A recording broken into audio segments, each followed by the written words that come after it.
క్రీస్తునందు ప్రియ సహోదరి సహోదరులకు మన ప్రభు రక్షకుడునైన యేసుక్రీస్తు నామములో శుభవందన తెలియజేస్తూ ఉన్నాను. దేవుని యొక్క మహాకృపను బట్టి మరి యొక్క వాక్య భాగాన్ని మనం ధ్యానించడానికి ప్రభు ఇచ్చిన ఈ ప్రేరేపణ బట్టి ప్రభుకి మహిమ కలుగునుగాక. గత వీడియోలో సౌలు యొక్క పతనానికి కారణం ఏంటి అనేటువంటి విషయాలు మనం ధ్యానించాం. ఈ వీడియోలో దావీదు యొక్క అభివృద్ధికి, దావీదు వర్ధిల్లడానికి, దావీదు యొక్క ఆశీర్వాదానికి కారణాలు ఏంటో మనం నేర్చుకోవడానికి మీకు తెలియజేయడానికి నేను ఇష్టపడతా ఉన్నాను. దావీదు యొక్క అభివృద్ధిని, దావీదు యొక్క వర్ధిల్లడాన్ని రెండు విధాలుగా మనం విభాగించుకోవాలి. ఒకటి, అతడు రాజు కాకముందు అతడు అభివృద్ధి చెందిన విధానం. రెండవదిగా, అతడు రాజు అయిన తర్వాత అభివృద్ధి చెందినటువంటి విషయాన్ని మనం తెలుసుకోవాలి. ఈ రెండు కూడా విభాగించుకొని మనం నేర్చుకోగలిగితే చాలా విషయాలు ఉన్నాయి. పరిశుద్ధ గ్రంథమైనటువంటి బైబిల్లో దావీదుకు ఒక ప్రత్యేక స్థానం ఉంది. దావీదు యొక్క పేరు తెలియనటువంటి వాళ్ళు ఎవరూ కూడా లేరు. గుడ్డివాడి సహితం దావీదు కుమారుడైన యేసుని కేకలు వేయడం ఆశ్చర్యచకితులు చేస్తూ ఉంటుంది. బైబిల్ గ్రంథంలో దావీదు యొక్క ప్రస్తావన చాలా ప్రాముఖ్యంగా కనబడుతూ ఉంటుంది. ఇజ్రాయేల్ కుటుంబాల్లో కూడా దావీదు యొక్క రాజ్యం స్థిరపరచబడిన దేవుని యొక్క వాగ్దానం ఉంది. అయితే దావీదు గురించి చాలా విషయాలు బైబిల్ గ్రంథంలో రాయబడి ఉన్నాయి.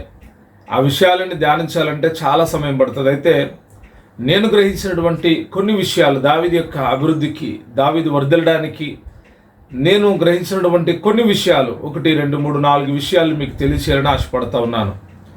అసలు ఈ దావీదు ఎవరు అంటే, ఇతడు యూదా గోత్రానికి చెందినటువంటి వాడు. ఇతడు తండ్రి యెషయి, ఇతడు బెత్లెహేమీయుడు. ఇతనికి 7 సహోదరులు ఉన్నాడు. ఇతడు కడసారి వాడు, 8వ వాడు. ఈ దావీదు యొక్క పని ఏంటంటే గొర్రెలు కాసుకునేటువంటి పని ఉంది. తన తండ్రి యొక్క మందలను మేపుతా ఉన్నాడు. దావీదుకున్న మంచి అలవాటు సితారు వాయించడం, పాటలు పాడడం మంచి అలవాటు అయి ఉంది. ఇది దావీదులో మంచి విషయం. దేవుడు సమూయేలుతో చెప్తా ఉన్నాడు కదా, నువ్వు యెషీ ఇంటికి వెళ్ళి యెషీ కుమారులో ఒకడిని రాజుగా అభిషేకించమని దేవుడు సమూయేలుతో చెప్పినప్పుడు సమూయేలు యెషీ ఇంటికి వెళ్తా ఉన్నాడు. యెషీ ఇంటికి వెళ్తా ఉన్నప్పుడు ఆ యొక్క బెత్లెహేము పట్టణానికి సమీపస్తున్న గ్రామంలో ఉన్నటువంటి వాళ్ళు అంటా ఉన్నారు కదా, ప్రవక్తను సమూయేలు చూసి అంటా ఉన్నారు, నువ్వు క్షేమంగా వస్తున్నావా, సమాధానంగా వస్తున్నావా అని అడుగుతూ ఉన్నారు. కారణం ఏంటంటే ప్రవక్త నోట మాట నెరవేర్చబడుతుందని ఆ దినాల్లో ప్రజలు బహుభయపడేవాళ్ళు. ప్రవక్త ఏదైనా శపించినా, ప్రవక్త ఏదైనా మాట చెప్పినా అది తప్పకుండా జరుగుతుంది అనేటువంటి విషయం ప్రజలకు తెలుసు. కాబట్టి సమాధానంతో కనుక వారి పట్టణానికి రాకపోతే, సమాధానంతో కనుక వారి గృహానికి రాకపోతే వారి జీవితాలకి ఏదో నష్టం సంభవిస్తుంది అనే విషయం ప్రజలకు గుర్తుంది. అందుకే ఆ గ్రామంలో ఉన్నటువంటి వాళ్ళు అడుగుతూ ఉన్నారు కదా, సమాధానంగా వచ్చుచున్నావా, ఎక్కడికి వస్తున్నావు అనేటువంటి విషయాన్ని అడుగుతూ ఉన్నారు.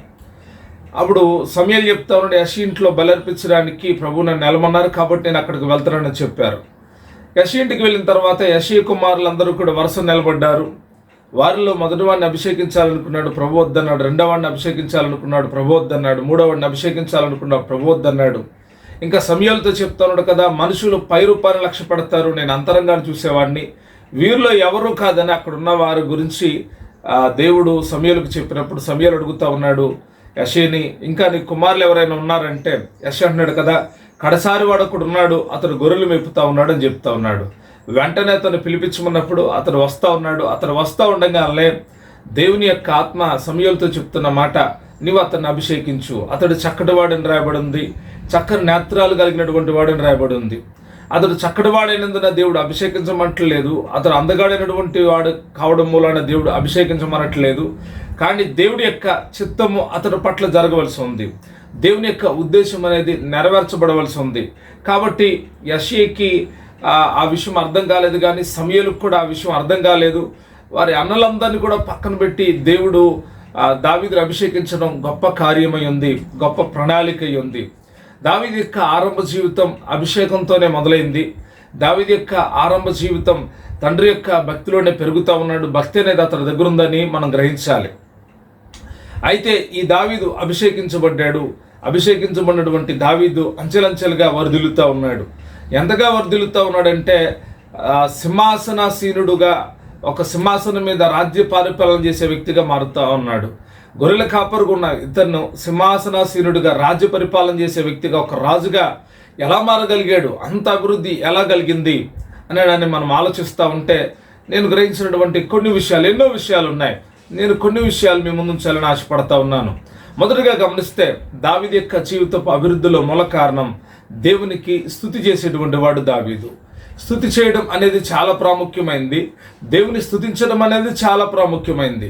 యథార్థవంతులకు సాభస్కరమైన స్తుతి, సింహాసనాసీనుడైన దేవునికి స్తుతిలో సింహాసనం వేయడానికి ఆస్కారమైనటువంటి ఆ స్తుతి దావీదు నోట ఉంది. దావీదు అంటాడు, నిత్యము నీ స్తుతి నా నోట ఉంటుంది అంటున్నాడు. దేవుని స్తుతించడంలో దావీదు గొప్ప ఆరాధికుడిగా కనపడతా ఉన్నాడు. తన యొక్క నోట నుండి వెలువడినటువంటి కీర్తనలు కూడా రాయడం జరిగింది. దేవుడు తన నోట అనేక రకాలైనటువంటి కీర్తనలు ఉంచాడు. దావీదు గొప్ప సంగీత విద్వాంసుడుగా కూడా కనపడతా ఉన్నాడు. స్తుతి చేసేటువంటి విధానం ప్రతి క్రైస్తవుడికి కావాలి. స్తుతి గొప్ప శక్తిని విడుదల చేస్తుంది. స్తుతి మన ఆధ్యాత్మిక అభివృద్ధికి ఎంతో ఉపయోగకరమైంది. స్తుతి చేయడం అనేది చాలా మందికి ఇష్టం ఉండదు. పరలోకమున్న దేవదూతలు దేవుణ్ణి ఆరాధిస్తూ ఉన్నారు, దేవుని స్తుతిస్తూ ఉన్నారు, గాన ప్రతిగానాలు చేస్తూ ఉన్నారు. పరిశుద్ధుడు పరిశుద్ధుడని మానక గాన ప్రతిగానాలు చేస్తూ ఉన్నారు. ఈ లోకంలో జీవించే మనం కూడా దేవుని కొరకు స్తుతి చెల్లించేటువంటి వాళ్ళమై ఉండాలి. దావీదు తన జీవితపు అనుభవంలో నేర్చుకున్న చాలా విషయాల్లో ఓ ప్రాముఖ్యమైన విషయం ఏంటంటే స్తుతి చేయడం, అంటే దేవుని మహిమపరచడం, దేవుని కనపరచడం. ఇది మన జీవితాలకు కూడా చాలా ప్రాముఖ్యమైంది. దావీదు స్తుతి చేయడమే కాదు, స్తుతి ఎలాగ చేయాలో కూడా చెప్తా ఉన్నాడు. స్తుతి చేయడం ఎలాగా, స్తుతిలో ఎటువంటి శక్తి ఉండదు అనే విషయాన్ని కూడా దావీదు తన కీర్తనలు రాయడం జరిగింది. 150 కీర్తన మనం చదువుతూ ఉన్నప్పుడు అక్కడ దేవుడు ఎటువంటి వాడు, ఎందుకు ఆయన స్తుతి చేయాలి, ఎలాగ ఆయన స్తుతి చేయాలి అనే విషయాన్ని రాస్తూ ఉన్నాడు. ఇంకా ఆయా కీర్తనలో ఎన్నో విషయాలు, ప్రభుని కనపరిచేటువంటి విషయాలు, ప్రభు దగ్గర పాడాల్సినటువంటి కీర్తనల గురించి రాయడం జరిగింది. తన బాధల్లో ఆ యొక్క స్తుతి చెల్లించాడు, తన కన్నీళ్లలో స్తుతి చెల్లించాడు, శత్రుముక్కలు చుట్టుముట్టినప్పుడు స్తుతి చెల్లించాడు, పాపపు ఊబి నుండి పైకి లేపబడినప్పుడు స్తుతి చెల్లించాడు, అంతరంగంలో విచారాలు హెచ్చించబడినప్పుడు స్తుతి చెల్లించాడు. ఈ రీతిగా ప్రతి సందర్భంలోనూ దావీదు స్తుతి చేయడం నేర్చుకున్నాడు.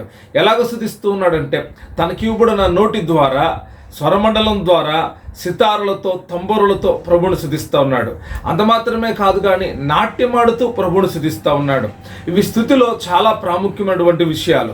చాలామంది స్తుతి అంటే కేవలం నోటితో స్తోత్రం స్తోత్రం అని చెప్పడమే అనుకుంటారు. దేవుని గురించి పాడడం, దేవుని గురించి నాట్యమాడడం, దేవుని గురించి వాయిద్యముల ద్వారా స్తుతించడం. అంటే చాలామంది మేము పాడుతున్నాం కదా, మేమే స్తుతి చెల్లిస్తున్నాం అనుకుంటారు.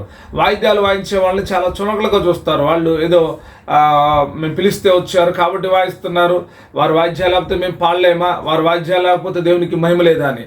కానీ స్తుతి అనేటువంటి కార్యక్రమంలో పాడేవాళ్ళు అక్కడ ఉండాలి, వాద్యం వాయించే వాళ్ళు అక్కడ ఉండాలి.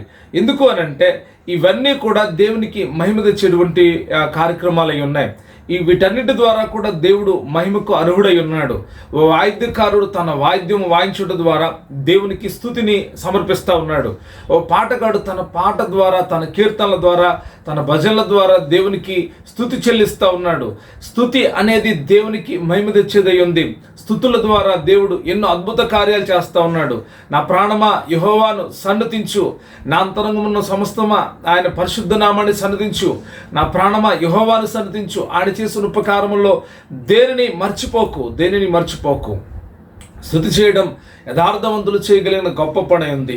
అంటే ఇతడు యథార్థవంతుడుగా కనపడుతున్నాడు. ఇతడు దేవుని స్తుతిస్తూ ఉన్నాడంటే ఇతడి స్థానాన్ని దేవుడు పెంచుతూ ఉన్నాడు, హెచ్చిస్తూ ఉన్నాడు. ఎందుకంటే స్తుతి చేయడం అనేది అందరికీ సాధ్యం కాదు. స్తుతి చేయడం అనేది అందరి వల్ల కాదు. కొన్నిసార్లు అన్ని సందర్భాల్లోనూ కొంతమంది స్తుతులు చెల్లిస్తారు, బహిరంగంగా కూడా స్తుతులు చెల్లిస్తారు, అంతరంగంలోనూ స్తుతులు చెల్లిస్తారు. మనకు స్తుతి చెల్లించేటువంటి ప్రతి కార్యక్రమంలో దేవునికి ప్రతి విషయమునందు స్తుతి చెల్లించాలి, కృతజ్ఞతాస్తుతులు కూడా దేవుడికి చెల్లించాలి. ఈ రెండు కూడా క్రైస్తవ జీవితానికి, ఆధ్యాత్మిక జీవితానికి, అభివృద్ధికి కూడా మూల పాఠాలై ఉన్నాయి, మూల విషయాలై ఉన్నాయి. దావీదు యొక్క అభివృద్ధిలో స్తుతి చాలా ప్రాముఖ్యంగా కనబడతా ఉంది. దావీదు రాత్రింబగళ్ళు దేవునికి స్తుతి చెల్లిస్తూ ఉన్నాడు, దేవునికి కృతజ్ఞతాస్తుతులు చెల్లిస్తూ ఉన్నాడు. దావీదు యొక్క అనుభవం అదే. దావీదు యొక్క అనుభవంలో మొదట దేవునికి స్తుతి చెల్లిస్తూ ఉన్నాడు కనుక దేవుడు అతన్ని ఆశీర్వదించడం, దేవుడు అతన్ని వర్ధిల్ల చేయడం మొదలుపెట్టాడు. ఇది మొదటి విషయం. రెండో విషయాన్ని నేను చెప్తా ఉన్నాను. దావీదు యొక్క జీవితంలో ధైర్యం కలిగినటువంటి వాడు. ఏంటంటే మీరు ఎలాగ చెప్తున్నారు, ధైర్యం ఎవరికి ఉండదంటారు అని అంటే, ధైర్యం చాలామందికి ఉంటుంది. చాలామందికి రకరకాలైనటువంటి ధైర్యం ఉంటుంది. కొంతమందికి ఇతరుల మీద పోట్లాడేటువంటి ధైర్యం ఉంటుంది. ఈ లోకంలో ధైర్యవంతులుగా కనబడతారు, కొన్నిసార్లు పిరికి వాళ్ళుగా ఉంటారు. కొంతమంది ఏమో రోడ్ల మీద చాలా ధైర్యంగా కనబడతారు, ఇంటికాడ పిరికి వాళ్ళుగా ఉంటారు. కొంతమంది ఏమో ఇంటి దగ్గర పిరికి వాళ్ళుగా ఉంటారు, కొంతమంది ఏమో రోడ్ల మీద బహిరంగ ప్రదేశాల్లో తమ ధైర్యాన్ని వ్యక్తం చేస్తూ ఉంటారు. కొన్నిసార్లు మనం ఊహించలేం. చాలామంది ధైర్యవంతులుగా కనపడతారు, కానీ ఆ ధైర్యం అనేది సరైన సమయంలో వ్యక్తం చేయనప్పుడు ఆ ధైర్యానికి ఏమాత్రం కూడా విలువ ఉండదు. ధైర్యం అనేది చాలా ప్రాముఖ్యమైనది. ధైర్యం, ఒక మనిషిలో ఎంత ధైర్యం ఉంటే ఆ మనిషి అంత ముందుకు వెళ్ళగలుగుతాడు. ఒక మనిషిలో ఉండేటువంటి ధైర్యం అతని ప్రాణానికి భీతి లేకుండా చేస్తూ ఉంటుంది. అతనికి ప్రాణభీతి ఏమాత్రం ఉండదు, ప్రాణాన్ని ఏమాత్రం లెక్క చేయరు. ఎందుకంటే వారి లోపల ఉన్న ధైర్యం వారిని ముందుకు నడుతూ ఉంటుంది. ఎన్నో సాహస కార్యాలు చేయడానికి, ఎన్నో కార్యాలు చేయడానికి అతన్ని ప్రేరేపిస్తూ ఉంటుంది. ఈ ధైర్యమే కనుక లోపల లేకపోతే ఆ మనిషి ఏ పని కూడా చేయలేడు, ఏ కార్యాన్ని కూడా చేయలేడు. ఎవరి దగ్గర ఎంత ధైర్యం ఉంటుందో అంతవరకే పనులు చేయగలుగుతారు. కొంతమందికి ఉండేటువంటి ధైర్యం ఏంటంటే ఇంట్లో చాలా బాగా సలహాలు చెప్తారు, నలుగురు కూర్చున్నప్పుడు సలహాలు చెప్తారు. ఏదైనా కొంచెం పెద్దవారి దగ్గరికి వెళ్ళి మాట్లాడాలంటే, ఓ అధికారి దగ్గరికి వెళ్ళి మాట్లాడాలంటే ధైర్యం ఏమాత్రం సరిపోదు. మీరు కూడా రండి, వెళ్ళి మాట్లాడదాం, మీరు కూడా రండి, తోడు రండి అని అంటారు. ఎందుకంటే వీళ్ళకి సపోర్ట్ కావాలి, సపోర్ట్ ఉంటేనే వీళ్ళకి ధైర్యం. కొన్నిసార్లు ఎవరి సపోర్ట్ లేకుండా ధైర్యంగా వెళ్ళి మాట్లాడేటువంటి వాళ్ళు కూడా లేకపోలేదు. ఇది చాలా ప్రాముఖ్యమైన సంగతి. మన జీవితాలకు కూడా ధైర్యం చాలా ప్రాముఖ్యమైనది. దావీదు యొక్క జీవితంలో దావీదుకి ధైర్యం ఉంది. ఎంత ధైర్యం ఉంది, ఎటువంటి ధైర్యం ఉంది అని అంటే దావీదుకి గొప్ప ధైర్యం ఉంది. అతడికి గొర్రెలు తన తండ్రి యొక్క మందలు కాస్తా ఉంటే ఒక సింహం వచ్చి నాటు పట్టుకుందంట గొర్రె పిల్లని. అయితే దాని గడ్డాన్ని పట్టుకొని దాన్ని చంపేశాడు. ఎలుకబంట వచ్చింది, గొర్రె పిల్లని పట్టుకుంది, దాన్ని కూడా చంపేశాడు. ఎంత ధైర్యం కావాలి చెప్పండి. సింహాన్ని చంపడం అంటే మామూలు విషయమా? సింహాన్ని చూసి పారిపోయేవాళ్ళు ఉంటారు, ఎలుకబండిని చూసి పారిపోయేవాళ్ళు ఉంటారు. గొర్రెల మందను వదిలిపెట్టి వెళ్ళిపోవాలి. కానీ తన తండ్రి మంద ఎదుట అతడు చాలా నమ్మకస్తుడిగా కనబడుతున్నాడు. మందలో ఏది కూడా నశించడానికి ఇష్టం లేదు. మందలో పోతే పోనేలే, ఓ గొర్రె పిల్ల పోయింది, ఆ తండ్రికి చెప్దాం అని అనుకుంటున్నా. తనకు అప్పగించబడిన బాధ్యత ఏంటంటే ఏ గొర్రె పిల్ల కూడా చనిపోకూడదు. కాబట్టి ఇతడు ఎంత ధైర్యవంతుడు ఇక్కడ మనకు కనబడుతుంది. ఎంత ధైర్యవంతుడు అంటే సింహాన్ని చంపగలిగినంత ధైర్యవంతుడు, ఎలుకబంటిని చంపగలిగినంత ధైర్యం కలిగినటువంటి వాడు ఇతడు. ఇంకా ఎంత ధైర్యవంతుడు అని అంటే ఇజ్రాయెల్ ప్రజలందరూ కూడా, యూదావారందరూ కూడా ఒక పక్క గొలియాతు అవతల పక్క నిలబడి 40 దినాల నుంచి ప్రగల్భాలు పలుకుతున్నాడు. ఏంటంటే మీలో ఎవడైనా ఉంటే, ధైర్యవంతుడు ఉంటే రండి. ఎవరి గొలియాతు అంటే ఫిలిస్తీయుడు. ఇతడు 6 మూల జాన ఎత్తుడున్నాడు. ఇతడు ఈట చాలా పెద్దది, ఇతడికి శిరస్త్రాణం ఉంది, ఇతడు ఆయుధాలు ధరించుకొని ఉన్నాడు. చాలా ఎత్తైనటువంటి వాడు, ఒక విధంగా చెప్పాలంటే రాక్షసులు లాంటి వాడు. అతను చూసి ఇజ్రాయెల్ ప్రజలందరూ, యూదా ప్రజలందరూ, ఇజ్రాయెల్ సైన్యం అంతా రాజుతో సహా గడగడ వణికిపోతున్నారు. భీతి, ప్రాణభీతి వాళ్ళని పట్టుకుంది. వాళ్ళకి ఏమాత్రం కూడా ధైర్యం సరిపోవట్లేదు. అతన్ని ఎదుర్కోవడానికి వాళ్ళందరూ కలిసి వెళ్దాము అన్నా కూడా వాళ్ళకి ధైర్యం సరిపోవట్లేదు. అటువంటి పిరికితనం కలిగినటువంటి ఆత్మ వారి మధ్యలో ఉంది. వారి దగ్గర ధైర్యం ఉంది, కానీ ఫిలిస్తీయులను ఎదిరించే ధైర్యం వారి దగ్గర లేదు. ఫిలిస్తీన్ని ఎదుర్కోగలిగిన ధైర్యం వాళ్ళ దగ్గర లేదు. అయితే వాళ్ళందరూ కూడా నిరాశల మధ్యలో ఉన్నారు. ఆ టైంలో దావీదు అక్కడికి వెళ్ళాడు. దావీదు అక్కడికి వెళ్తే అప్పటికి 40 దినాల నుంచి ప్రగల్భాలు పలుకుతూ ఉంటే దావీదు ఫిలిస్తీయుడి యొక్క మాటలు వింటూ ఉన్నాడు. తన సహోదరులు అడుగుతున్నాడు, ఏంటి అని అంటే ఇలాగ ఫిలిస్తీయుడు ఒకడు వచ్చాడు, ఇలా జరుగుతూ ఉందని చెప్తా ఉంటే, జీవం గల దేవుణ్ణి తిరస్కరించడానికి వాడు ఏపాటి వాడు, వాడిని ఎదుర్కొంటాను నేను అని అంటా ఉన్నాడు. అన్నలు అన్నారు, రాయ్ నువ్వు వెళ్ళొద్దు, నువ్వు పోవద్దురా, నువ్వు చిన్నోడివి, నువ్వు వెళ్ళొద్దు అని అంటే దావీదు ఏమాత్రం కూడా అన్నల యొక్క మాటలు లెక్క చేయకుండా సౌలుకి ఆ వర్తమానాన్ని పంపాడు. రాజు దగ్గరికి ఆ వర్తమానాన్ని పంపితే రాజు అన్నాడు, ఓ నువ్వు వెళ్తావా, నువ్వు బాలుడివి. అతడు చిన్ననాటి నుండి యుద్ధాభ్యాసం చేసినటువంటి వాడు, మామూలుడు కాదు, వాడంటే మాకే భయమేస్తూ ఉంది, నువ్వు వెళ్తావా, సరే వెళ్ళు అని చెప్పి తన యొక్క సామాగ్రి అంతా కూడా ఆ యుద్ధానికి సంబంధించిన సామాగ్రి ఏదైతే ఉందో అది అతనికి ఇవ్వండి అన్నప్పుడు దావీదు వాటిని తొడుక్కుంటున్నప్పుడు అవి దావీదుకి సరిపోవట్లేదు. ఎందుకు సరిపోవట్లేదంటే దావీదు ఒక యుద్ధశూరుడు కాదు, దావీదు యుద్ధం చేసినటువంటి వాడు కాదు. నేను అనుకుంటున్న ఆ యొక్క సైన్యం అనంటే ఎలాగుంటుందంటే, సైన్యం ఎప్పుడూ కూడా ఒక ఒక ఒక సమానత్వాన్ని కలిగి ఉంటుంది. అంటే సైన్యానికి వెళ్ళే వాళ్ళందరినీ కూడా హైట్లో ఉండే వాళ్ళందరినీ కూడా తీసుకుంటారు. ఎందుకు అని అంటే వాళ్ళు ఎక్కడ నిలబడ్డా కానీ ఒకే హైట్లో కనబడాలి, అంతేగాని ఒకళ్ళేమో ఎత్తుగా ఉండి ఒకళ్ళేమో పట్టుకునే వాళ్ళని సైన్యంలో ఉంచరు. కాబట్టి వాళ్ళు వేసుకునే వస్త్రాలు కూడా ఇంచుమించుగా అందరికీ సరిపడేటట్టుగానే ఉంటాయి. కాబట్టి ఇప్పుడు నేను అనుకుంటున్న దావీదైతే అంత ఎత్తుగా లేడు, దావీదంత బలంగా లేడు, దావీదంత దృఢంగా కూడా లేడేమో బహుశా. అయితే అతడు వాళ్ళ యొక్క సైనికుల యొక్క వస్త్రాలు ధరించుకున్నాడు, కానీ ఏమాత్రం అలగట్లేదు. నాకు ఇవేమి వద్దు, నేను వెళ్తాను అన్నాడు. దావీదు యొక్క ప్రయాణం, దావీదు యొక్క ధైర్యం ఏంటంటే యెహోవా నా దేవుడు, యెహోవా నా దేవుడు, యుద్ధం యెహోవాదే అనే ధైర్యం దావీదు యొక్క గుండెల్లో ఉంది. ఎందుకు ఇంత ధైర్యం ఎలా కలుగుతూ ఉంది, ఎలాగా దావీదులోకి వస్తూ ఉందంటే నేను గ్రహించినటువంటి విషయం, దేవుని ఆత్మ ఎవరి మీద ఉంటుందో, దేవుని ఆత్మ ఎవరిలో ఉంటుందో వారు ధైర్యవంతులుగా ఉంటారు. ఎలా అనగా దేవుడు మనకు పిరికితనం కలిగిన ఆత్మను ఇవ్వలేదు అని రాయబడి ఉంది. పిరికితనం అనేటువంటిది దేవుని ఆత్మలో లేదు. దేవుని ఆత్మ కలిగిన వాడు పిరికివాడిగా ఉండలేడు. ఒకవేళ పిరికివాడుగా ఉన్నాడు అంటే అర్థం ఏంటంటే వాడిలో దేవుని ఆత్మ లేదు. దేవుని ఆత్మ కలిగినటువంటి వాడు శత్రువును వంటి సాతాన్ని ఎదుర్కొనడానికి, గొలియాతుని ఎదుర్కొనడానికి ధైర్యవంతుడుగా ఉంటాడు.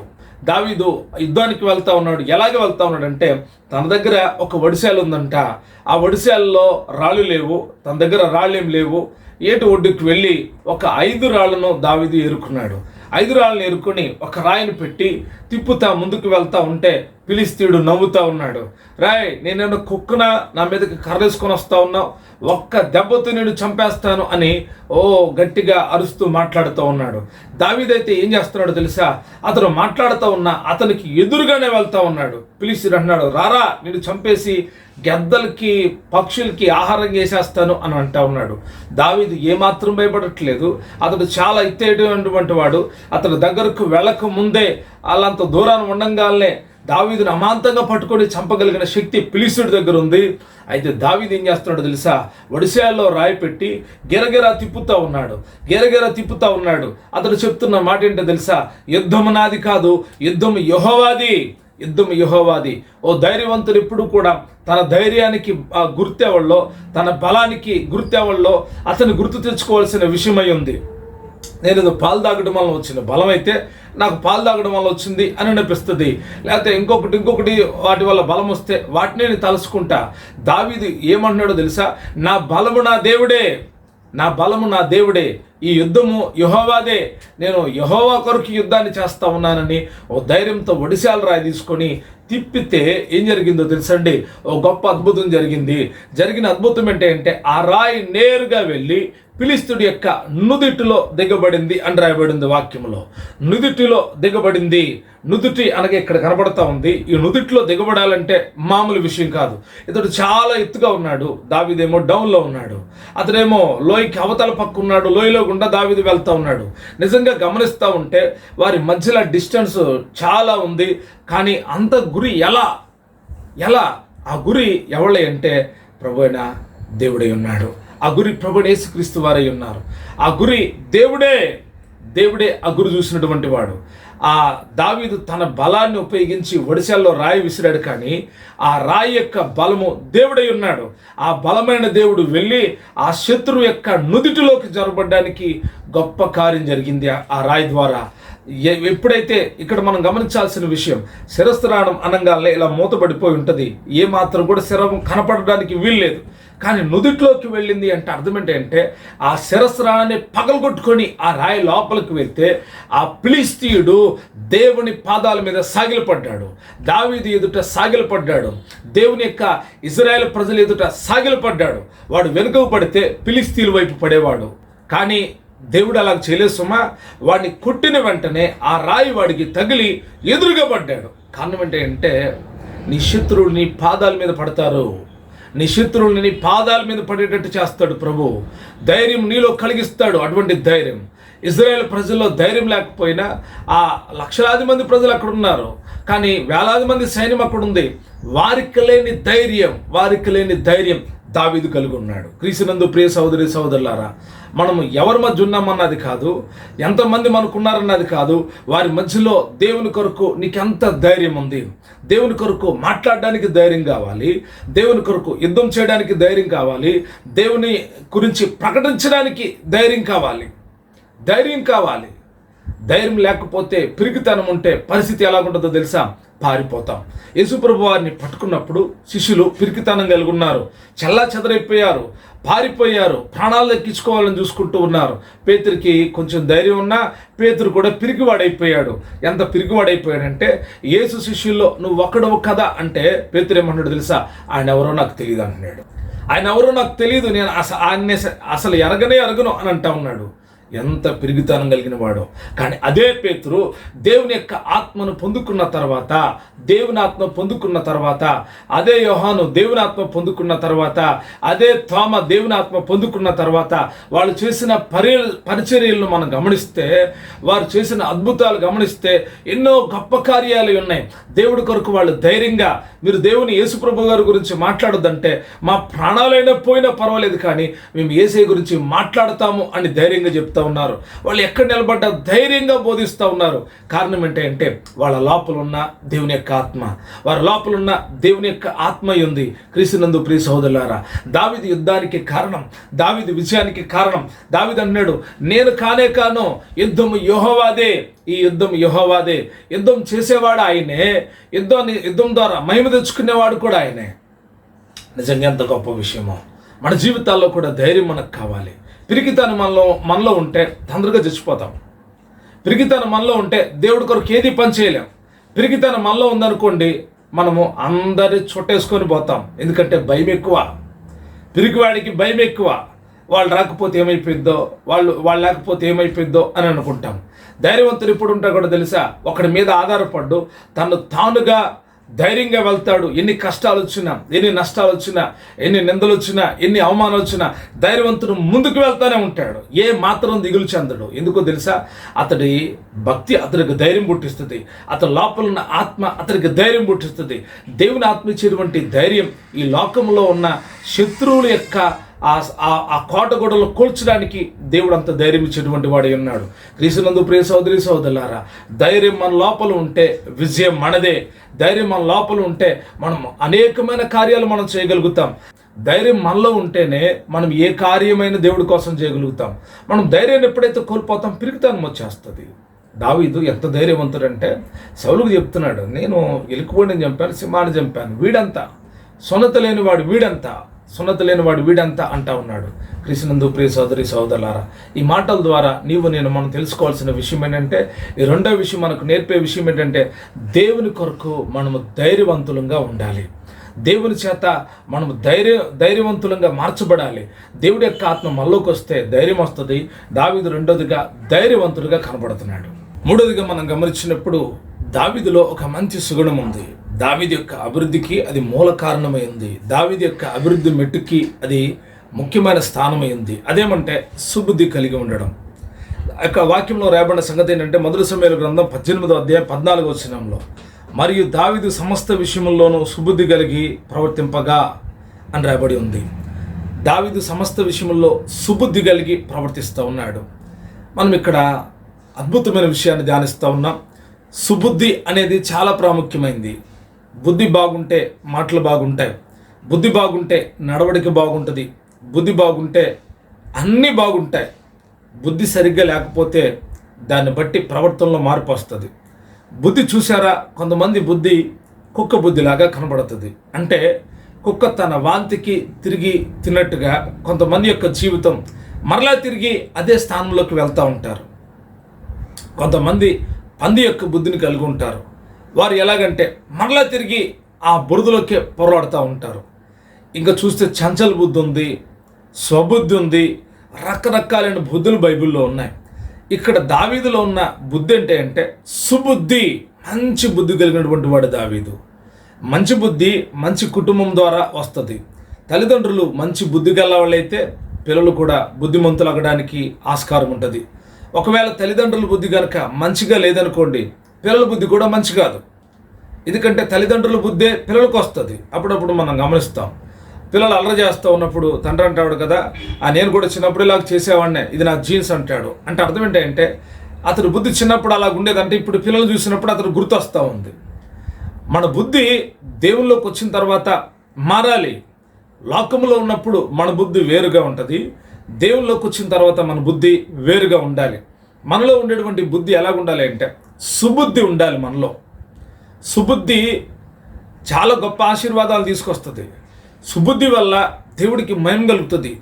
సుబుద్ధి మన ఆశీర్వాదానికి ఒక మెట్టై ఉంది, మన అభివృద్ధికి వరదలడానికి ఒక మెట్టై ఉంది. బుద్ధి బాగుండాలండి. బుద్ధిమంతులైతే ఆకాశ మండలంలో జ్యోతులు పోలి ఉంటారంట. అంటే వారిని చూసినప్పుడు వెలుగు కలుగుతుంది. కొంతమంది బుద్ధి అప్పటికప్పుడే మారిపోతూ ఉంటుంది. వారి బుద్ధి మంచిది కాదు. వారి బుద్ధి ఎలాంటిది అంటే ఒక్కొక్కళ్ళు ఒక్కొక్క రీతిగా చూస్తూ ఉంటారు, ఒక్కొక్కళ్ళు ఒక్కొక్క రీతిగా ప్రేమిస్తారు. వారి బుద్ధి మంచిది కాదు. వారి బుద్ధి మంచిది కాదు అంటే అర్థం ఏంటంటే వారి బిడ్డల తల్లిదండ్రుల యొక్క బుద్ధి కూడా మంచిది కాదు. తల్లిదండ్రులు బుద్ధిమంతులుగా ఉన్నప్పుడు పిల్లలు కూడా బుద్ధి గల వాళ్ళుగా తయారవుతారు. వీళ్ళకి ఎప్పుడైతే బుద్ధి లేదో వాళ్ళు కూడా బుద్ధి లేనట్టుగా ప్రవర్తిస్తారు. ఇది చాలా దుఃఖకరమైనటువంటి విషయం. దావీదు గురించి వాక్యంలో రాబడిన సంగతి ఏంటంటే దావీదు ఎక్కడికి వెళ్ళినప్పటికీ దావీదు యొక్క ప్రవర్తనలో బుద్ధి కనబడతా ఉంది, మంచి బుద్ధి కనబడతా ఉంది, సుబుద్ధి కనబడతా ఉంది. ఈ సుబుద్ధి దావీదు యొక్క జీవితాన్ని అభివృద్ధి చేస్తూ ఉంది. ఎక్కడికి వెళ్ళినను దావీదు సుబుద్ధి కలిగి పనిచేస్తూ ఉన్నాడు. వాక్యంలో ఒక 2-3 విషయాలను చెప్తాను. మొదటి సమూయేలు గ్రంథం 18వ అధ్యాయం 5వ వచనం చదువుతున్నాను. దావీదు సౌలు తనను పంపిన చోట్లకెల్లా పోయి సుబుద్ధి కలిగి పని చేసుకుని వచ్చెను గనుక సౌలు యోధుల మీద అతను నియమించెను. జిల్లందరి దృష్టికిని సౌలు సేవకుల దృష్టికిని దావీదు అనుకూలుడాయను. అనుకూలత కలిగినటువంటి వాడయ్యాడు, ఒక అధికారి అయ్యాడు. ఎందుకు కారణం ఏంటంటే దావీదు సౌలు ఎక్కడికి పంపితే అక్కడికి వెళ్ళి సుబుద్ధి కలిగి పని చేస్తూ వస్తున్నాడు. ఒక పనిని అప్పగిస్తే ఆ పనిని మంచి బుద్ధి చేసి మరలా వచ్చి సౌలుకి రిపోర్ట్ ఇస్తూ ఉన్నాడు. దావీదు ఎలాంటి పని చేశాడంటే అతడి యొక్క సుబుద్ధి మూలాన తన సేవకులందరి దృష్టిలో కూడా అతడు అనుకూలుడయ్యాడు అని రాయబడింది వాక్యంలో. అంత మాత్రమే కాదు, జనులందరి దృష్టికి కూడా అనుకూలుడయ్యాడు. ఎంతగా దేవుడు చేస్తున్నాడో గమనించారా? ఎంతగా దేవుడు వర్ధలు చేస్తున్నాడో గమనించారా? ఓ మనిషిలో ఉండే సుబుద్ధి జనులందరి ఎదుట కూడా అతన్ని అనుకూలుడుగా చేస్తూ ఉంది. అంటే జనుల యొక్క దయను సంపాదించుకుంటా ఉన్నాడు, రాజుగారి యొక్క దయను సంపాదించుకుంటా ఉన్నాడు, రాజుగారి యొక్క సేవకుల యొక్క దయను సంపాదించుకుంటూ ఉన్నాడు. కారణం ఏంటంటే భక్తుడైనటువంటి సొలొమోను అంటాడు కదా, సుబుద్ధి దయను సంపాదించును అని రాయబడి ఉంది.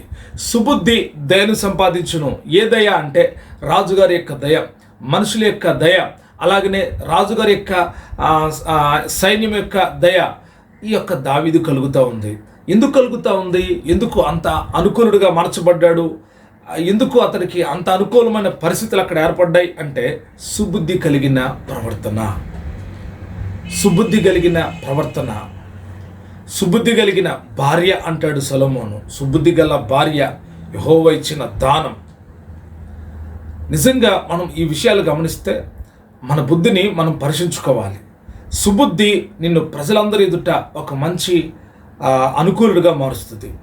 రెండోదిగా గమనిస్తే మొదటి సమూయేలు గ్రంథం 18వ అధ్యాయం 14వ వచనం. మరియు దావీదు సమస్త విషయముల్లో సుబుద్ధి కలిగి ప్రవర్తింపగా యెహోవా అతనికి తోడుగా ఉండెను. దావీదు సమస్త విషయములలో సుబుద్ధి కలిగి ప్రవర్తింపగా యెహోవా అతనికి తోడై ఉండెను. ప్రజలకి అనుకూలుడవడమే కాదు, రాజుకి అనుకూలుడవడమే కాదు, అలాగనే ఆ యొక్క రాజు యొక్క సైనికులకి అనుకూలుడవడమే కాదు, ఇప్పుడు దేవుడంట అతనికి తోడై ఉంటున్నాడు. ఎందుకు తోడై ఉన్నావు దేవా అంటే దావీదు సుబుద్ధి కలిగినటువంటి వాడు. దావీదు అన్ని విషయంలో సుబుద్ధి కలిగి ప్రవర్తింపగా యెహోవా అతనికి తోడుగా ఉన్నాడు. యెహోవా అతనికి తోడై ఉన్నాడు. దేవుడు నీకు తోడుగా ఉండాలి అంటే నువ్వు సుబుద్ధి కలిగి ఉండాలి. నువ్వు సుబుద్ధి కలిగి ఉంటే దేవుడు నీకు తోడై ఉంటాడు. దేవుడు నీకు తోడై ఉంటాడు. నువ్వు సుబుద్ధి కలిగి ప్రవర్తించాలి. కొన్ని విషయాల్లో మంచి బుద్ధి చూపిస్తారు, కొన్ని విషయాల్లో మంచి బుద్ధి చూపిస్తారు. కొంతమంది వారి బుద్ధి తినే దగ్గర చాలా మంచిగా కనపడుతుంది, ఎవరైనా అడిగినా కూడా చక్కగా తీసి పడతారు. కానీ కొంతమంది బుద్ధి ఇచ్చే దగ్గర తేడాగా కనపడుతుంది. ఎవరైనా అడిగితే త్వరపడి ఎవరు అంటే పెట్టే విషయంలోనేమో పెడతారు, ఇచ్చే విషయంలోనూ ఎవరు. కొందరు బుద్ధి ఇలాగుంటుంది. కొందరేమో ఇస్తారు, కొందరేమో పెడతారు.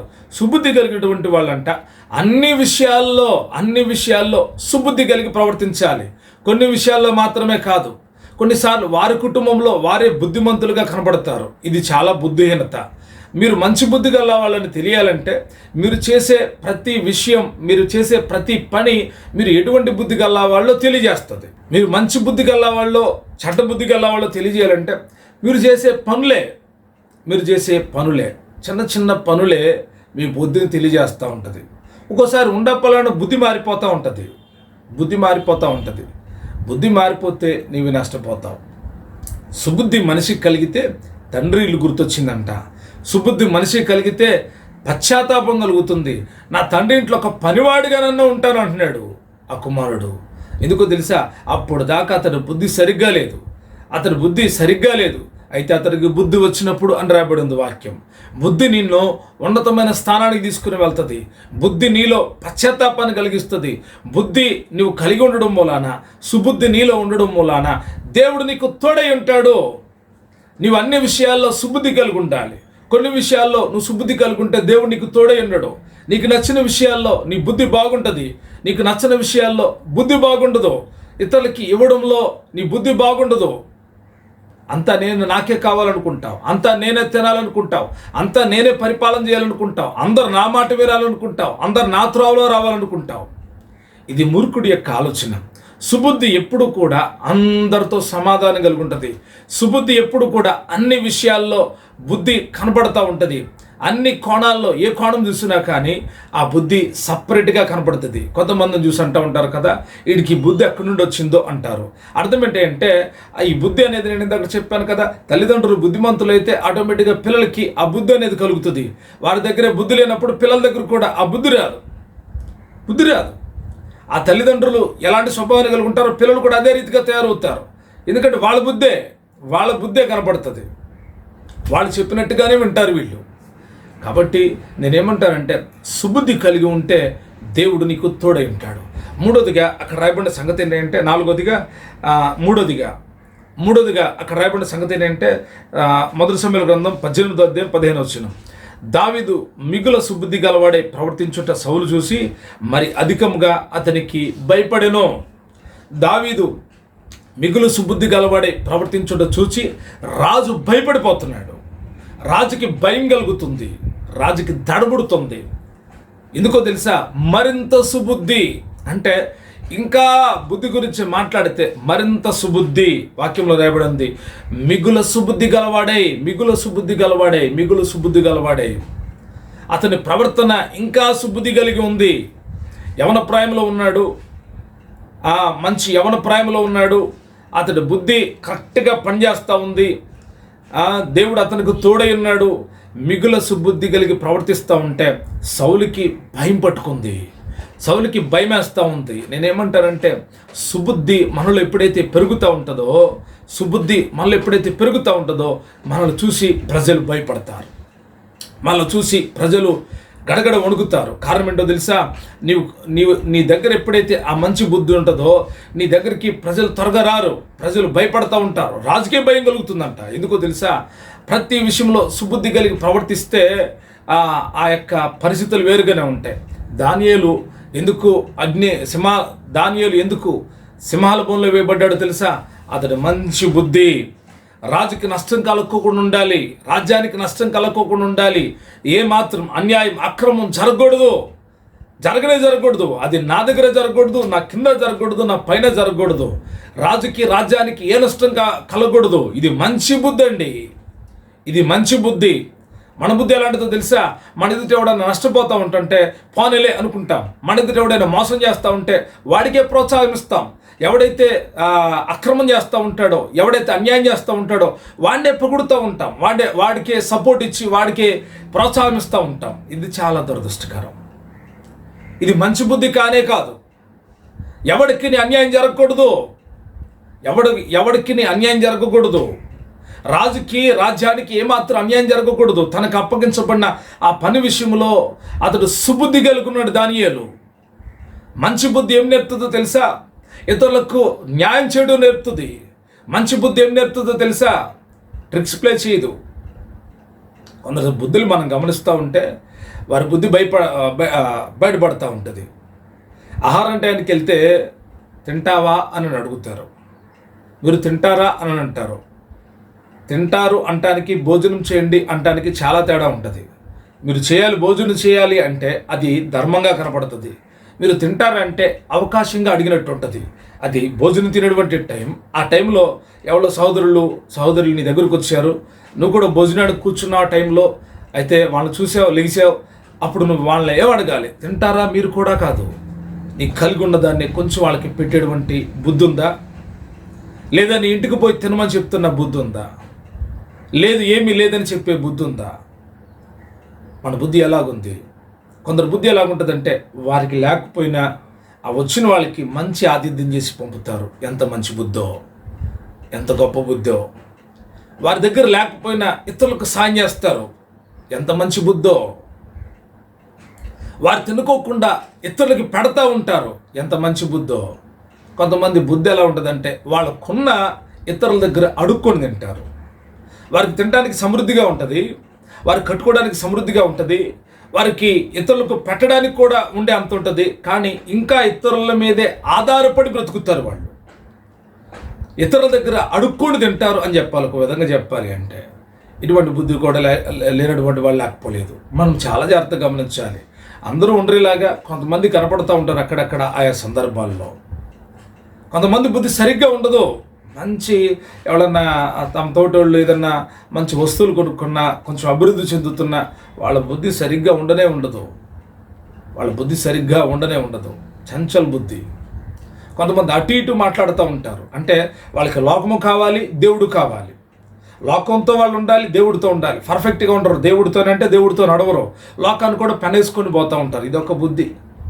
దావీదు అలాగ లేడు. సుబుద్ధి కలిగి ప్రవర్తిస్తూ ఉంటే రాజుకు సైతం భయం కలుగుతూ ఉంది. నీ లోపల సుబుద్ధి ఉంటే నీ ఎదుట అందరూ కూడా దైవికమైనటువంటి భయాన్ని వ్యక్తం చేస్తూ ఉంటారు. ఇంకా సుబుద్ధి వల్ల కలిగి ఇంకొక విషయాన్ని చెప్తాను. మొదటి సమూయేలు గ్రంథం 18:16 ఇశ్రాయేలు వారు తాను యూదావారితోనూ దావీదు జనులకు ముందుగా వచ్చుచూ పోచుండుట చేత వారతన్ని ప్రేమింపగా. సుబుద్ధి ఏం కలిగిస్తుంది అంటే ప్రజలందరూ ఎదుటికి వెళ్తూ ఉన్నప్పుడు ప్రజలందరూ దావీదును ప్రేమిస్తూ ఉన్నారంట. ప్రజలందరూ ప్రేమిస్తూ ఉన్నారు. దావీదు జనులకు ముందుగా వచ్చుచూ పోచుండుట చేత వారతన్ని ప్రేమిస్తూ ఉన్నారు. అంటే నీ లోపల ఉండే మంచి బుద్ధి ఇతరులు నిన్ను ప్రేమించేటట్టుగా చేస్తుంది. చాలామంది ప్రేమిస్తారు. దేన్ని బట్టి ప్రేమిస్తారంటే కొంతమంది అందాన్ని బట్టి ప్రేమిస్తారు, అందంగా ఉంటే ప్రేమిస్తారు. కొంతమంది డబ్బులు ఉంటే ప్రేమిస్తారు. కొంతమంది వాళ్ళ కులం వాళ్ళు అయితే ప్రేమిస్తారు. కొంతమంది వాళ్ళ బంధువులు అయితే ప్రేమిస్తారు. కానీ నిజంగా ప్రేమించే వాళ్ళు అంటే ఒకళ్ళ యొక్క బుద్ధిని చూసి వీళ్ళు మంచి బుద్ధి గల వాళ్ళు, వీళ్ళు ఇతరులకు సాయం చేస్తారు, వీళ్ళది మంచి బుద్ధి, వీళ్ళు దైవికంగా చాలా బాగుంటారు, వీరు దేవునితో సన్నిహిత సంబంధం కలిగి ఉంటారు, వీరికి దేవుడు తోడై ఉన్నాడు, వీరు మంచి బుద్ధి అని ప్రేమించేటువంటి ఆ మనస్తత్వం ప్రజల్లో కలుగుతుంది. అంటే అర్థం ఏంటంటే నువ్వు సుబుద్ధి కలిగి ఉంటున్నావు. సుబుద్ధి ఇతరులు దేవుని బిడలేనటువంటి వాళ్ళు మనం ప్రేమించేటట్టుగా చేస్తుంది. ఇది సుబుద్ధి కలిగినటువంటి వాళ్ళలో ఉండేటువంటి కార్యం. దావీదు యొక్క జీవితంలో దావీదు యొక్క 3వ అనుభవాన్ని మీకు చెప్తున్నాను. అతడు సుబుద్ధి కలిగినటువంటి వాడు. 4వ విషయాన్ని చెప్తాను, చదువుదాం. 4వ విషయాన్ని మనం గమనించినప్పుడు దావీదులో తగ్గింపు స్వభావం ఉంది. అంటే తగ్గించుకున్నటువంటి స్వభావం ఉంది. ఇదేనండి అని అంటారేమో. యేసయ్య అన్నాడు కదా, తనను తాను తగ్గించుకున్నవాడు హెచ్చించబడతాడు అన్నాడు. దావీదులో యవన ప్రాయంలోనే ఉన్నాడు, ఇంకా వివాహం కూడా కాల. కానీ అతల్లో ఎంత తగ్గింపు ఉందంటే చాలా తగ్గింపు ఉంది. నిజంగా ఆ స్థానంలో ఉండి ఎవరు కూడా తగ్గించుకోరు. కానీ దావీదు చాలా తగ్గించుకుంటా ఉన్నాడు. ఎంతగా తగ్గించుకుంటున్నాడంటే మీకు వాక్యం నుండి ఆ వాక్య భాగాలు చూపిస్తాను, ఒకసారి గమనిద్దాం.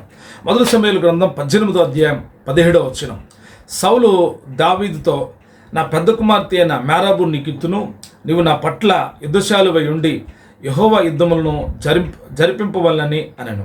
అందుకు దావీదు, రాజునకు అల్లుడునగుటకు నేనెంతటి వాడును, నా స్థితి ఎన్నో, ఇశ్రాయేలులో నా తండ్రి కుటుంబమైనో ఏ పాటివని సౌలుతో అనెను.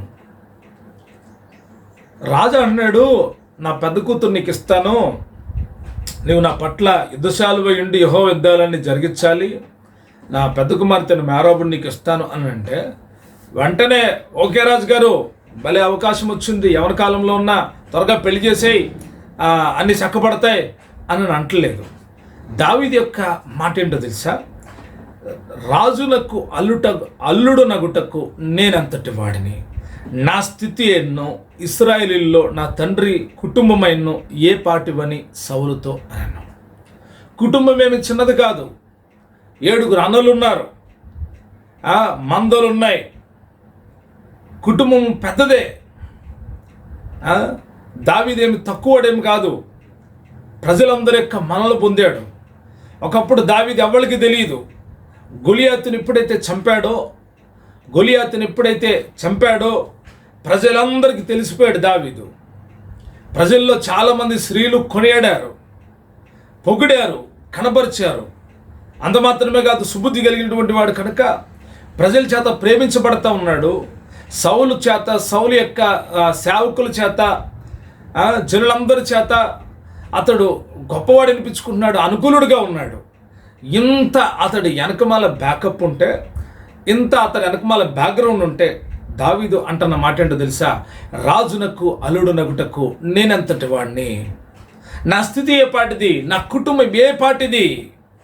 ఇంకా కింద చదివితే 17వ వచనంలో సౌలు యొక్క సేవకులు కూడా వచ్చి అడుగుతూ ఉన్నారు, అయ్యా దావీదు గారు, దావీదు నీకు సౌలు గారు తన కుమార్తెను ఇస్తానంటున్నారు, వివాహం చేసుకుంటే మంచిది అని చెప్తుంటే అప్పుడు దావీదు ఏమన్నాడు తెలుసా? నేను దరిద్రుడనై ఎన్నిక లేని వాడినై ఉండగా రాజునకు అల్లుడునగుటకు స్వల్ప విషయమని మీకు తోచుచున్నదా? పైనేమో నా స్థితి బాగాలేదు, నేనే పాటు అన్నాడు. ఇక్కడ అన్నాడు, నేను దరిద్రుడినై ఎన్నిక లేని వాడినై ఉండగా, నేను దరిద్రుడిని ఎన్నిక లేని వాడిని అనుకుంటున్నాడు. అతని లోపల దేవునాత్మ ఉంది, అతడి దగ్గర సుబుద్ధి ఉంది, అతడి దగ్గర స్తుతి ఉంది, అతడి దగ్గర ఎన్నో యోగ్యతలు ఉన్నాయి. ఆ యోగ్యతలను బట్టి అతడు గర్వించట్లేదు, ఆ యోగ్యతలను బట్టి అతడు పొగరు బట్టి మాట్లాడట్లేదు, ఆ యోగ్యతలను బట్టి వచ్చింది కదా అవకాశం అని దాన్ని సద్వినియోగం చేసుకోవాలని తొందరపడట్లేదు, తన గురించి తాను గొప్పగా చెప్పుకుంటలేదు. తాను అంటున్నాడు, నా దగ్గర ఏమీ లేదు, నా కుటుంబం ఏ పాటిది, నేను దరిద్రుణ్ణి. క్రీస్తునందు ప్రియ సోదరి సోదరులారా, ఈ రోజుల్లో మనకి కొంచెము ప్రాపర్టీ ఉంటే ఎంత గర్వంగా ప్రవర్తిస్తామో, కొంచెం ధనం ఉంటే మనకంటే ఎవడూ లేడు ఈ లోకంలో, మనమే గనులం, ఈ ఏరియాలో ఈ కుటుంబాల్లో మనమే ఎక్కువ అనని ఎంత గర్వపడతా ఉంటామో. పడిపోవడానికి ముందు గర్వము నడుచును అని రాయబడి ఉంది. గర్విష్ఠుల యొక్క గర్వాన్ని కూడా దేవుడు అణుస్తాడు. దావీదు యొక్క తగ్గింపు గొప్ప అనుభవంలోకి దావీదుని తీసుకుని వెళ్ళింది. దావీదు యొక్క తగ్గింపు దైవ గ్రంథంలో అతడి జీవితపు చరిత్రలో రాయడానికి పరిశుద్ధాత్మ దేవుడు రాయించాడు.